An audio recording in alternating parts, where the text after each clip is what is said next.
திரு தனக்கொடி ஐயா அவர்களை வரவேற்கிறேன். அனைவருக்கும் வணக்கம். அற்புத கீர்த்தி வேண்டேன், ஆனந்த வாழ்க்கை வேண்டேன், நற்பொருள் குவிதல் வேண்டேன், நலமெல்லாம் பெருக வேண்டேன், கற்பகமூர்த்தி தெய்வ களஞ்சியத்தை திருக்கை சென்று பொற்பதம் பணிந்து வாரில் பொய்யில்ல கண்டவங்க. ஓம் விக்னேஸ்வராய நமக. பெரிய ஜோதிட அறிஞர் பக்கம்லாம் நிறைய பேர் இருக்காங்க. சின்ன ஒரு குறிப்பு சொல்கிறேன், எல்லாம் உங்களுக்கு தெரிஞ்சது தான். நான் எனக்கு என்ன ஒன்றும் தெரியாது, நான் சின்ன குழந்த மாதிரி. எல்லாம் அவங்களுக்கு தெரிஞ்சதை ஒரு சொல்கிறேன். இப்படி ஜோதிட மகளிரெல்லாம் இருந்து ஜோதிட பெருமக்கள் நிறைய பேர் இருக்காங்கன்னா பஞ்சமகா புருஷயாக அவங்களுக்கு 5 இருக்கும். லக்னத்துக்கு கேந்திரத்துலேயோ சந்திரனுக்கு கேந்திரத்துலேயோ பஞ்சமகா புருஷர் 5 பேர் யாருன்னு சொன்னால் சூரியன் சந்திரன் நீங்கள், செவ்வாய் புதன் வியாழன் வெள்ளி சனி, இந்த 5 பேரும் பஞ்சமகா புருஷர்கள். ஒவ்வொரு லக்னத்துலேயும் கேந்திரத்தில் இருக்கான்னு பாருங்கள், இல்லை சந்திரனுக்கு கேந்திரத்தில் இந்த 5 பேர் இருக்காங்களான்னு பாருங்கள். இவங்கெல்லாம் இருந்தாங்கன்னா பிற்காலத்தில் சரித்திரம் படைப்பார்கள். ஒரு காலத்தில் கஷ்டப்பட்டுட்டு இருந்தால் கூட பிற்காலம் சரித்திரம் படைப்பார்கள். இப்போ அம்மாலாம் பேசுகிறாங்க, ஜோதிட மகளிரெல்லாம் பேசுகிறாங்கன்னா அவங்களுக்கு தெரியாத பஞ்சமகா புருஷர்கள் இருக்கும். அவங்க அதை எடுத்து செக் பண்ணி பார்த்தாங்கன்னா தெரியும். அதே மாதிரி தான் ஒரு கிரகம் ஆண் ராசியில் இருந்து, லக்னமும் ஆண் ராசியிலேருந்து ராசியும் ஆண் ராசியாக இருந்தால் இவர்கள் சரித்திரம் படைப்பார்கள்னு எழுதி கொடுக்கலாம். அதே மாதிரி நம்ம அம்மா கஞ்சி காமாட்சி, மகர மீனாட்சி, காசி விசாலாட்சி. மதுரையில் மீனாட்சி அம்மா ஆச்சு, காஞ்சிபுரத்தில் அந்தம்மா ஆச்சு, வடநாட்டில் விசாலாட்சி ஆச்சு. இந்த காமாட்சி அம்மா தான் ஆட்சி. இந்த அம்மாவுக்கு ஆட்சி நிகர் யாராச்சும் இருக்காங்களா? இந்த அம்மாவோட சூழல் பார்த்தா இன்னும் வருங்காலத்தில் எப்படி இருக்கும்? அவங்களுக்கு நிகர் அவங்களே தான். மென்மேலும் கொடியேற்றி ஆள்வாங்க. அம்மாவுக்கு மிக்க ஒரு நன்றியும் வாழ்த்தையும் சொல்லி வார வாழ்க வளமுடன் சொல்லிக்கிறேன். இந்த ஜாதகமெல்லாம் நீங்கள் எல்லாம் ஆராய்ச்சி பண்ணி பாருங்கள். நாம் இன்னைக்கு பிறந்திருக்கோன்னா நம்மளுடைய தாத்தா இல்லைன்னா அப்பாவுடைய தாத்தாவுடைய லக்னம் தான் நாம், அவங்க தான் நம்ம. யாராச்சும் ஒரு லக்னம் சொல்லுங்க, யாராச்சும் ஒரு லக்னம் சொல்லுங்க. ரிஷப லக்னத்துக்கு 9ஆம் இடம் எதுங்க? மகரமா? அது உங்கள் அப்பா வீடா? அப்பாவுக்கு அப்பா வீடு 9ஆம் இடம் கன்னியா? கன்னிக்கு 9ஆம் இடம் உங்களுக்கு. உங்கள் அப்பாவுடைய தாத்தா தான் நீங்கள். இந்த ஜென்மம் எடுத்துருக்கிறது நாமளாம் எடுத்துகிட்டு வரல, நம்மளாம் வாங்கிட்டு வரல. உங்கள் அப்பாவுடைய தாத்தா தான் நீங்கள். அவங்க செஞ்ச புண்ணியத்தினுடைய அடிப்படையில் தான் நீங்கள் வாழ்ந்துட்டு இருக்கிறீங்க. இன்னொருத்தர் யாராச்சும் ஒரு லக்னம் சொல்லுங்க. கடக லக்னம். கடக லக்னத்துக்கு 9ஆம் வீடு மீனுங்களா? அது அப்பாவா? அப்பாவுக்கு 5ஆம் இடம் வேணுங்க. விருச்சகம் உங்கள் தாத்தா. உங்கள் தாத்தாவுடைய இதுதான் நீங்கள். உங்கள் அப்பாவுடைய தாத்தா தான் நீங்கள். உங்கள் லக்னம் எடுத்து வந்திருக்கிறீங்க. நம்மளாம் பிறக்கல, நம்மளாம் வாங்கிட்டு வரல. அப்பாவுடைய தாத்தா செஞ்ச புண்ணியத்தை தான் நாம் இன்னைக்கு வாழ்ந்துட்டு இருக்கிறோம். அவங்க செஞ்ச பேர் புகழ் புண்ணியத்தினால தான் நாம் இன்னைக்கு நோகாமல் நோந்து கும்பிடுறோம். அவங்க புண்ணியம் செஞ்சிருந்தாங்கன்னா புண்ணியம் தான் நமக்கு. அவங்க செஞ்ச பாவ புண்ணிய கணக்கை தான் நாம் இன்னைக்கு தித்தூலி பண்ணிட்டு இருக்கிறோம். ஒவ்வொருத்தரும் லக்னத்தை எப்படி எடுத்து பாருங்க. நம்ம லக்னம் எப்படி? லக்னம் 9ஆம் இடம் அப்பா, அப்பாவுக்கு அப்பா 5ஆம் இடம், 5ஆம் இடத்துக்கு 9ஆம் இடம் பாருங்க. அப்பாவுடைய தாத்தா தான் நாம் தான். சரி வருதுங்களா ஐயா? சரி வருதுங்களா?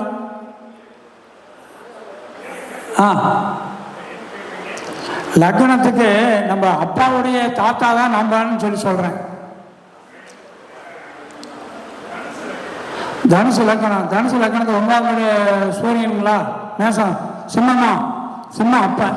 அப்பாவுக்கு 5ஆம் 9ஆம் இடம் மேசம். மேசத்துக்கு உங்கள் தாத்தா, உங்கள் அப்பாவுடைய அப்பாவா நீங்கள் லக்னம். 9ஆம் இடத்துக்கு 5ஆம் இடம் வந்துருச்சா உங்கள் லக்னம்?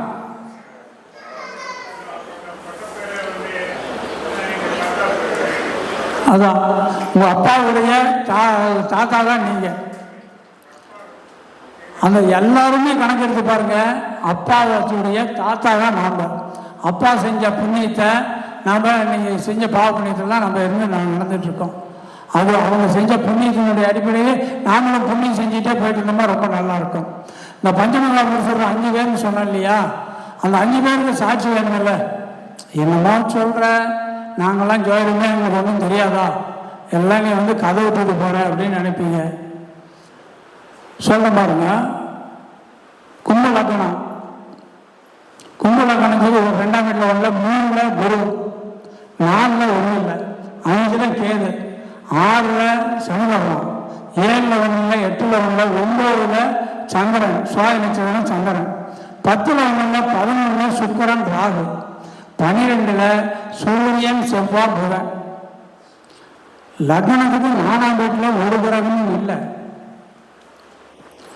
கும்ப லக்னத்துக்கு 4ஆம் வீட்டில் ஒன்றும் இல்லை, அதே 7லையும் ஒன்றும் இல்லை, 10லையும் ஒன்றும் இல்லை.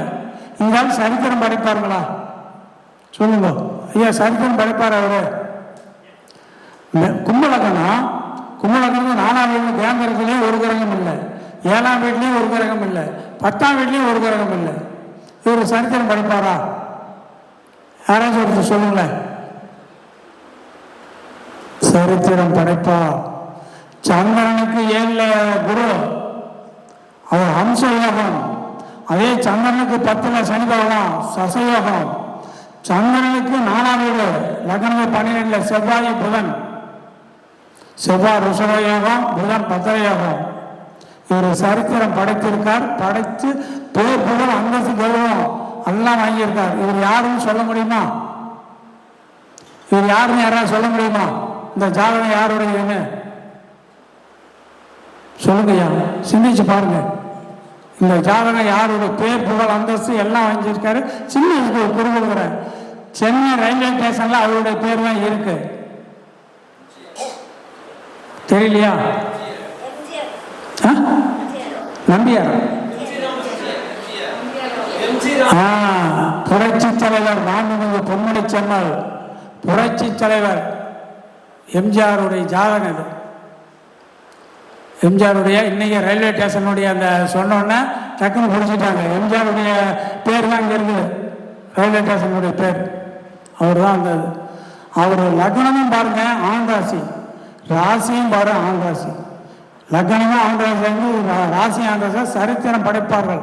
அவரெல்லாம் ஆரம்ப காலத்தில் நாடகத்தில் வந்து நடிக்கும்போது ரொம்ப கஷ்டமா அவருடைய சரித்திரத்தெல்லாம் புரட்டி பார்த்தா, இதே கருணாநிதி ஜாதகம்னு திருவாரூர் வந்து எடுத்து வரும்போது ரொம்ப கஷ்டம்.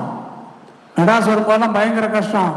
அவரு கடக லக்னம், லக்னத்துக்கு 2ஆம் வீட்டில் ராகு, 3ல் 1ல் 4ல் சனி பகவான் சசயோகம், 5ல் குரு, 6ல் 1ல் 7ல் செவ்வாய் ருஷபயோகம், 8ல் கேது, 9ல் 1ல் 10ல் புதன் பத்திரயோகம், 11ல் சூரியன் சந்திரன், 12ல் சுக்கிரன். இது எம்ஜிஆருடைய கலைஞர் கருணாநிதியுடைய ஜாதகம். அவருக்கு லக்னத்துக்கு 4ஆம் வீட்டில் சசயோகம் வந்துருச்சா, 7ஆம் வீட்டில் செவ்வாய் இருக்கிறது ருஷயோகமா, 10ல் புதன் இருக்கிறது பத்திரயோகமா, 3 யோகம் வந்து அவர் சரித்திரம் படைச்சாரா இல்லையா?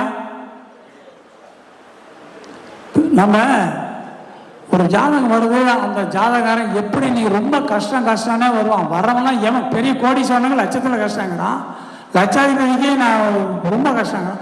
எவனும் கஷ்டம் இல்லாதவன் ஜாதகம் பார்க்க வர்றதே இல்லை. வந்தால் கூட இருக்கிற சொத்தை எப்படி பாதுகாக்கிறது, என்ன பண்ணுறது, இப்படி கேட்க தான் வரும். புரியுங்களா? ஜாதகத்தை பார்க்க ரொம்ப கஷ்டமெல்லாம் தாண்டி கடல்லே நீச்சடிச்சு வெளியே வந்துட்டேன், இனி என்ன கரையாற இருப்பாரு, நீ ரொம்ப நல்லா இருப்ப அப்படின்னு சொல்லலாம். நீ யோகமெல்லாம் ஆராய்ச்சி பார்த்தாதான் பிற்கால வாழ்க்கை நல்லா இருக்கும். எல்லாம் பாட்டெழுதி பேர் வாங்க புலவர்களும் இருப்பாங்க, குற்றம் கண்டுபிடித்து பேர் வாங்க புலவர்களும் இருப்பாங்கன்னு சொன்னார். நாகேஷ் சொன்ன மாதிரி இருந்தாலும் மறைந்தாலும் பேர் சொல்ல வேண்டும், இவர்களோட யார் என்று ஊர் சொல்ல வேண்டும். பாருங்க, இன்னைக்கு நம்மளே இருந்து அவர் மறைஞ்சு போனால் கூட ஒருத்தருடைய ஜாதகம் சொல்கிறேன். சிம்ம லக்னம், சிம்ம லக்னத்திலே 4ஆம் வீட்லேயே சனி பகவான் இருக்காரு, 5ல் கேது, 6ல் 1ல் 7ல் 1ல் 8ல் குரு, 9ல் சந்திரன், 10ல் 1ல் 11ல் ராகு சூரியன், 12ல் செவ்வாய் புதன் சுக்கிரன். லக்னத்துக்கு 4ல் சனி பகவான் இருக்கு, அது 1 தான் சசயோகம், 7ல் 1ல் 10ல் 1ல். இருந்தாலும் சந்திரனுக்கு பாருங்க, சந்திரனுக்கு 3 கிரகம் செவ்வாய் புதன் சுக்கிரன் லக்னத்துக்கு 12ஆம் வீட்டில், சந்திரனுக்கு 4ஆம் வீட்டில் மாளவிய யோகம், பத்திர யோகம், செவ்வாய் ருஷக யோகம், சனி பகவான் சசி யோகம். இத்தனை யோகம் இருந்து ஒரு பேர் புகழ் அந்தஸ்து வாங்கினார்ல, இது யாருடைய ஜாதகம்னு சொல்ல முடியுங்களா ஐயா? சிம்ம லக்னம், லக்னத்துக்கு 2ல் உள்ள, 3ல் உள்ள, 4ல் சனி பகவான், 5ல் கேது, 6ல் உள்ள, 7ல் உள்ள, 8ல் குரு, 9ல் சந்திரன் அஸ்வினி நட்சத்திரம், 10ல் 1ல் 11ல் ராகு சனி பகவான், 12ல் செவ்வாய் புதன் சுக்கிரன். சொல்லுங்க யாரு? சொன்னனே, பாடலே சொன்னனே. இருந்தாலும் மறைந்தாலும் பேர் சொல்ல வேண்டும், இவர் போல யாரென்று ஊர் சொல்ல வேண்டும் எழுதினார கவிஞர் கண்ணதாசன். கண்ணதாசனுடைய ஜாதகம். அவர் நம்மிடையே இருந்து நீங்கள் மறைஞ்சா கூட அவருடைய பேர் புகழ் அந்தஸ்து பழைய பாடலாம் ஐயாலாம் கேட்டால் அப்படியே ஆச்சரியப்படும். நம்ம வாலி ஒரு மெட்ராஸுக்கு போய் பாட்டு எழுத போகலான்னு சொல்லி தான் போனாராம். போய் பார்த்துட்டு நமக்கு யாரும் பாட்டு எழுத கூப்பிட மாட்டாங்க, சரி நம்ம நீ மூட்டை கட்டிட வேண்டியதான்னு சொல்லிட்டு போட்டு திருச்சி தான் அவர் சொந்த ஊர், திருச்சி வரலான்னு இருந்தாராம். அப்போ தான் கண்ணதாசனுடைய பாடல் ஒன்று ஒளிபரப்பாச்சான். அந்த பாட்டை கேட்டு தான் மீண்டும் திரும்பி நம்ம போகலாம், மெட்ராஸே போகலாம். வாழ்க்கை என்றால் 1000 இருக்கும், வாசல்தோறும் வேதனை இருக்கும், வந்த துன்பம் எதுவென்றாலும் வாடி நின்றால் ஓடுவதில்லை, மயக்கமா கலக்கமா. பாடல் அந்த பாட்டை கேட்டு மீண்டும் மெட்ராஸ் போயிட்டார். அப்படின்னா அந்த பாடல் வரிகள் எவ்வளோ ஒரு மனசை அவங்கள இது பண்ணுதுன்னு பாருங்க. இன்னொன்று சொல்கிறேங்க, இது கண்டுபிடிங்க. கடக லக்னம், லக்னத்திலே குரு, 2ஆம் வீட்டில் உள்ள, 3ல் சூரியன் புதன் கேது, 4ல் செவ்வாய் சுக்கிரன், 5ல் சந்திரன், 6ல் சனி பகவான், 7ல் உள்ள, 8ல் உள்ள, 9ல் ராகு, 10, 11, 12ல் யாருமே இல்லை. லக்னத்தில் குரு இருக்கிறது அம்சயோகமா, லக்னத்துக்கு 4ஆம் வீட்டில் செவ்வாயும் சுக்கிரன் இருக்கிறது, செவ்வாய் ருஷக யோகம், சுக்கிரன் மாளவிய யோகம் வந்துருச்சா, 3 யோகம் வந்துருச்சா. லக்னத்துக்கு 3, 12 அதிபதி உச்சம் யார்? புதன். 3ஆம் இடத்துலையே, 3ஆம் இடம் முயற்சி ஸ்தானம், அந்த இடத்துல புதன் ஆட்சி. அந்த புதன் 3, 12 அதிபதியில் எண்ணிய லக்னத்துக்கு ஈராறு குடைக்குள்ள நன்னிய ஆட்சி உச்சம் நட்புடன் இருக்க வரை வன்னிய வழிக்கு 12ல் பலத்துவம் சேர மண்ணில் வேறனாய் மன்னனுக்கு சமமாய் பிழைப்பானார். இப்படி ஒரு ஜாதகம் இருக்கிறவர் மண்ணில் வேணும் மன்னன் சமமானாய் பிழைச்சாங்க. யாருன்னு சொல்ல முடியுமா? சரி, நேரம் நான் குறிப்பாக சொல்லிடுறேன். இவர் டாக்டர் அப்துல் கலாம் ஐயாவுடைய ஜாதகம். 3 யோகம் வந்துருச்சா, 3, 12 புதன் 3ஆம் வீட்லேயே ஆட்சி படம் தர்றாரா, ஆட்சி உச்சமா. அவர் போன தொழில் ஆராய்ச்சி தொழில். ஆராய்ச்சி தொழில் முடிச்சு மீண்டும் போய் என்ன அவர் ஜனாதிபதிட்டாரா? எப்படி ஜனாதிபதி, எப்படி பேர் புகழ் அந்தஸ்து கௌரவத்தோடு வந்தார். ஆனால் அதே அவருடைய 7ஆம் வீட்டுக்கு அதிபதியான சனி பகவான் போய் 6ல் மறைஞ்சார். அதுதான் 7ஆம் கலசர சாணாதிபதி 6ல் மறைஞ்சா திருமண வாழ்க்கை லேட்டில் இல்லை. அது உண்மையான ஒரு ஜாதகமே இருக்குது. மகர லக்னம், 7ஆம் வீட்டுக்கு அதிபதி சந்திரன் துலா நட்சத்திரம் 6ல் போய் மறைகிறாங்க, ஜாதகம் பார்த்தாங்க. அதே மகர லக்னத்துக்கு லக்னாதிபதி 10ல் எங்கே துலாத்தில் உச்சம். அந்த 10ஆம் வீட்டுக்கு அதிபதி சுக்கிரன் போய் 3ல் உச்சம். பாடல்லாம் சொன்னேன். 10க்கு அதிபன் ஆட்சி உச்சம் பரிவாய்ச்சி வரும் கேந்திரமாய் பித்தைக்குரிய தானமுடன் விளங்கும் உடைய தலைமகனை புத்தர் கரிய கவிமாலும் புகுந்து காணும் தனவானம். பயம் பெரிய தனவான பிறப்பான். லக்னாதிபனே உச்சம் பெற்று உட்காந்துருக்கு. பயம் அரசு வேலையில் இருக்கானான்னு கேட்டேன். ஆமாங்கய்யா, அரசு வேலை தான் இருக்கான். அப்புறம் என்ன, பேர் புகழ் அந்தஸ்து கௌரவம் எல்லாமே நல்லா இருக்கியா, அற்புதமாக படைப்பான் அப்படின்னு. பையன் ஒரு அதிகாரியாக இருப்பானான்னு. ஆமாங்கய்யா, அதிகாரியாக தான் இருக்கான். ஏன்னா அந்த பள்ளிக்கூடத்துக்கெல்லாம் வாத்தியாருங்க ஒழுக்கமாக வராங்களான்னு பார்க்குறது எஜுகேஷன் ஆஃபீஸரும் அவனுக்கு பியூனு ஜீப்பு இத்தனையும் கொடுத்து வச்சுருக்காங்க. ஐயா, பையன் நல்ல சம்பளம், நல்ல வேலையில் நல்லா இருக்கான், அவனுக்கு திருமணத்தை பற்றி தான் கேட்க வந்திருக்கிறோம். திருமணத்தை பற்றி தான் கேட்குறீங்க. 7 கூடிய சந்திரன் போய் 6ஆம் வீட்டில் திருவாரூர நட்சத்திரத்தில் மறைகிறாரு. லக்னத்துக்கு 10ஆம் வீட்டுக்கு அதிபதி 10ஆம் வீட்டில் சனி பகவான் இருக்காரா? 10ஆம் பார்வையை பாருங்க, 7ஆம் வீட்டை பார்ப்பாரு. சனி பகவான் பார்த்தாலே அந்த துவாரம் தாசம் வந்துட்டு தான். அதே குரு 9ல் இருக்கிற 11ல் இருக்கிற குருவும் பார்ப்பாங்க. என்ன பார்த்தாலும் உங்களுக்கு பையன் மனைவி அமைகிறது ரொம்ப கஷ்டம். 2ஆம் தர பொண்ணை பாருங்க, இல்லையே ஒரு திருமணம் ஒரு இது பண்ணி பண்ணுங்கன்னு. எங்கிட்ட வந்து பார்க்கும்போது 32 வயசு, இன்னைக்கு 39 வயசு ஆகுது, திருமணமே நடக்கலை. 7ஆம் வீட்டுக்கு 6ல் போய் மறையும் போது இது உண்மையான ஜாதகம். அந்த பையன் இன்னும் வேலையில் இருக்கான், அரசு வேலையில் இருக்கான், சம்பளம் ஜீப்பு எல்லாமே வசதி இருக்குது, கல்யாணமே நடக்கலை. 39 நடக்கும். அதான் நான் பேசணும்னு ஆசைப்பட்டேன். நம்ம அதேமாரி காமராஜர் ஜாதகம் சொல்கிறோம் பாருங்க, அவரும் கடக லக்னம். லக்னத்துக்கு 2ஆம் வீட்லேயே சுக்கரன், 3ல் செவ்வாய் ராகு, 4ல் 1, 5ல் 1, 6ல் 1, 7ல் சனி பகவான் இருக்கார், 8ல் சந்திரன், அவர் புரோட்டாய் நட்சத்திரம் கும்பராசி, 9ல் குரு கேது, 10ல் 1, 11ல் 12ல் சூரியன் புதன். 12ஆம் வீட்டு கல்வி 12ஆம் வீட்டுக்கு வந்துடுறாரா? அதே மாதிரி 9ஆம் வீட்டு கல்வியான குரு 9 இருக்காரு. 10ஆம் வீட்டு கல்வி செவ்வாய் லக்னத்துக்கு 3ஆம் வீட்லேயே இருக்காரு. 9 குடியும் 10 குடியும் நேருக்கு நேர் பார்வையா கர்மாதிபதியாக வந்துருச்சா? 7ல் சனி பகவான் இருக்கிறது சசயோகம், சந்திரனுக்கு 7ல் சுக்கரன் இருக்கிறது மாளவியா யோகம். அவர் கர்மாதிபதியாக 3 முறை தமிழ்நாடு முதலமைச்சராக இருந்தார். முதலமைச்சரே காமராஜர் தான். பேர் புகழ் அந்தஸ்து கௌரவம் பலரும் பாராட்டும்படி நடந்தார் இல்லையா? இதான் இந்த பஞ்சமகா புருஷையாகவும் ஒவ்வொருத்தருக்கும் இருக்கும். அதை நீங்களும் ஆராய்ச்சி பண்ணி பாருங்க. நம்ம இன்னைக்கு ஜென்மம் எடுத்திருக்க நம்ம அப்பாவுடைய தாத்தா தான் நாமளா வந்திருக்கோம். அதனால நம்ம அப்பா செஞ்ச புண்ணியம் மாதிரி நிறைய நாமளும் புண்ணியம் செய்வோம் அப்படின்னு சொல்லி எல்லாரும் புண்ணியமாக செய்யணும்னு சொல்லி வேண்டிக்கிறேன். என்னன்னா நம்ம அந்த புண்ணியத்தை செய்யப்போதும் தர்மம் நமக்கு நேராக நிற்கணும். செவ்வாய்க்கே சொல்றாரு, ஆடு காடு தேடினும் ஆணை சேனை தேடினும் கோடி வாசல் தேடினும் குறுக்கே வந்து நிற்குமோ, ஓடியிட்ட பிச்சையும் உணர்ந்து செய்த தர்மமும் சாடி விட்ட குதிரை போல் தர்மம் வந்து நிற்குமே சிவவாக்கிய சொல்லியிருக்காரு. நீ எத்தனை காசு மேலே மெத்த ஊர் கட்டினாலும் உனக்கு ஒன்றும் உதவாது. பிள்ளைங்க பேர் யாரும் உனக்கு காப்பாற்ற மாட்டான். நீ செஞ்ச புண்ணியம்னு ஒன்று இருக்கு பாரு, உனக்கு ஆபத்துன்னா கை கொடுக்குறதும் புண்ணியம் ஒன்று தான். அதுதான் சிவவாக்கியார் சொல்லி வச்சிருக்காரு. சரி, நிறைய பேர் பேசணும்னு இருக்கிறனால என் சிற்றுரை நிறைவு செஞ்சு விடைபெறுகிறேன். இந்த காமாட்சி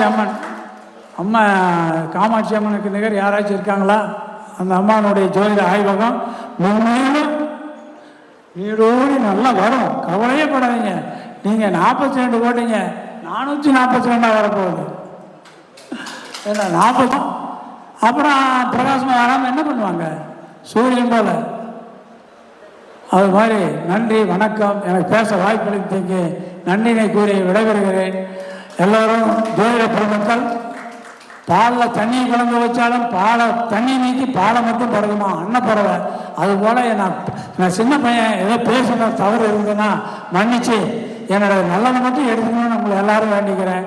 வயசு 70 தான், அது சின்ன பையன் தானே. அதனால் எல்லாரும் எனக்கு வாழ்த்தணும்னு சொல்லி கேட்டுக்கிறேன். நன்றி, வணக்கம், வாழ்க வளமுடன்.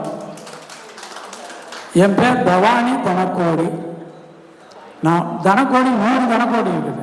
பள்ளிப்பாளையத்தில் ஒரு தனக்கோடி இருக்காரு, எடப்பாடியில் ஒரு தனக்கோடி இருக்காரு. நான் பவானி தனக்கோடி. என் பேரே இப்போ நான் என் பேரை சொல்லி ஓர சொல்கிறதில்லை.